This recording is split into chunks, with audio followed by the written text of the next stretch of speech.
হিন্দুস্তান আপনারা মনে করবেন না বাংলাদেশকে আপনারা দখল করবেন, আপনারা বাংলাদেশের উপরে পররাজ্য বানাবেন।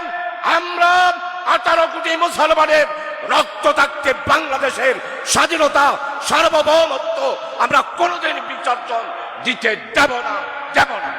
প্রথম দেখাই মনে হতে পারে উসমানী সাম্রাজ্যের কোনো যোদ্ধার আগমন, আর্তুগরুল গাজী কিংবা উসমান বে, কিন্তু না, তিনি আমাদের চিরচেনা আলহাজ শাহজাহান চৌধুরী, জামায়াতে ইসলামের শীর্ষ নেতা এবং চট্টগ্রাম 15 আসনের সাবেক সংসদ সদস্য। আজ রাজনৈতিক অঙ্গনের কেন্দ্রবিন্দুতে থাকা এই মানুষটিকে একসময় আওয়ামী লীগ এতটাই ভয় পেত যে বছরের পর বছর তাকে কারাগারে আটকে রেখেছিল। পুরো চট্টগ্রাম, এমনকি কেন্দ্রীয় আওয়ামী লীগ নেতাদের কাছেও আতঙ্কের নাম ছিলেন শাহজাহান চৌধুরী। আর আজ আওয়ামী লীগের সেই পুরনো আতঙ্ক এখন বিএনপির মাথা ব্যথায় পরিণত হয়েছে। পদ্মা নদীতে ডুবাবো, এরপরে কাশিমপুরের কারাগারে গিয়ে ফাঁসির ব্যবস্থা। 1991 সালে মাত্র 36 বছর বয়সে তিনি প্রথমবার এমপি নির্বাচিত হন।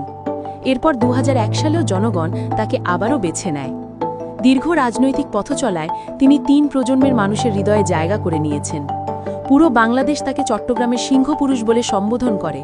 এই উপাধি শুধু জনপ্রিয়তার নয়, শক্তি ও নীতির প্রতীক। যদি আমরা কল্যাণময়, উন্নয়নশীল, সমৃদ্ধ দেশ বানাতে চাই, তাহলে এই জমিনে কোরআনের রাজ কায়েম করতে হবে। তার বক্তব্যে প্রকাশ পায় একটি ন্যায়ভিত্তিক সমাজের স্বপ্ন, যেখানে থাকবে না কোনো অন্যায়, বৈষম্য বা দুর্নীতি।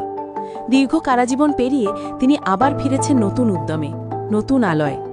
এখন প্রশ্ন একটাই, বিএনপির অভ্যন্তরীণ কোন্দল আর শাহজাহান চৌধুরীর ক্রমবর্ধমান জনপ্রিয়তা, এই দুই মিলেই কি তাকে তৃতীয়বারের মতো সংসদে পৌঁছে দেবে? ডেস্ক রিপোর্ট, লোহাগাড়ার চোখ।